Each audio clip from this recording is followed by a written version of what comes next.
Solid propulsion rocket, যার জ্বালানি হলো গান পাউডার। এগুলোই প্রথম যুগের রকেট।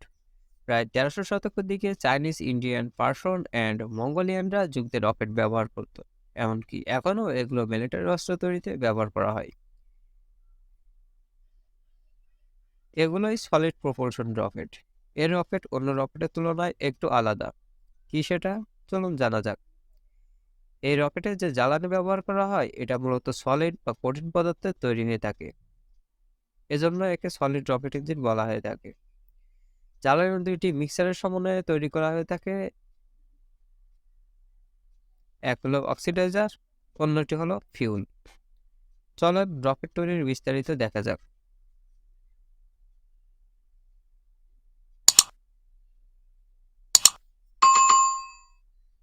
প্রথমে রকেটের প্রতিটি পার্ট সম্পর্কে পরিচিত হই। এটা রকেটের কেসিং।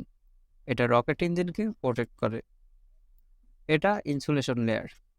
কম্বাসন চেম্বারের হিট দ্বারা যাতে কেসিং গলে না যায় সেজন্য জ্বালানি এবং কেসিং এর মাঝখানে এই ইনসুলেটর লেয়ার ব্যবহার করা হয়। এটা নজেল। কম্বাসন চেম্বারের গ্যাস প্রসারিত হয়ে এদিক দিয়ে দ্রুত বেরিয়ে আসে, ফলে রকেট গতি অর্জন করে। এটি প্রোপেলেন্ট, যা ফিউল এবং অক্সিডাইজারের মিশ্রণে তৈরি করা হয়। উভয় পদার্থ দুটি সলিড হয়ে থাকে, এজন্য একে সলিড প্রোপেলেন্ট রকেট বলা হয়ে থাকে। এটা ইগনাইটার, যা ইলেকট্রিক সিগন্যালের মাধ্যমে প্রোপেলেন্টে আগুন ধরাতে সাহায্য করে। এখন চলেন প্রোপেলেন্ট বানানোর প্রক্রিয়া শিখি। প্রোপেলেন্টে মূলত দুটি সলিড কম্পোনেন্ট দ্বারা তৈরি করা হয়। একটা হলো অক্সিডাইজার, অন্যটি হলো ফিউল। কমনলি অক্সিডাইজার হিসেবে নাইট্রেট, পারক্লোরেট অথবা লিকুইড অক্সিজেন ব্যবহার করা হয়। আর ফিউল সাধারণত প্লাস্টিক অথবা রেজিন ম্যাটেরিয়ালের হয়ে থাকে।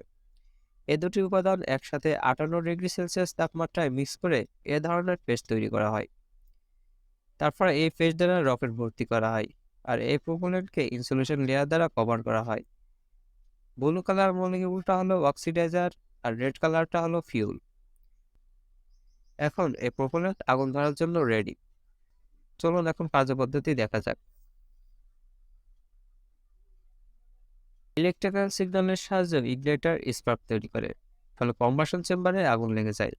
যখন কম্বাসন চেম্বারে আগুন লাগে তখন এর ভিতরে প্রচুর পরিমাণে গ্যাসের চাপ এবং তাপের সৃষ্টি হয়।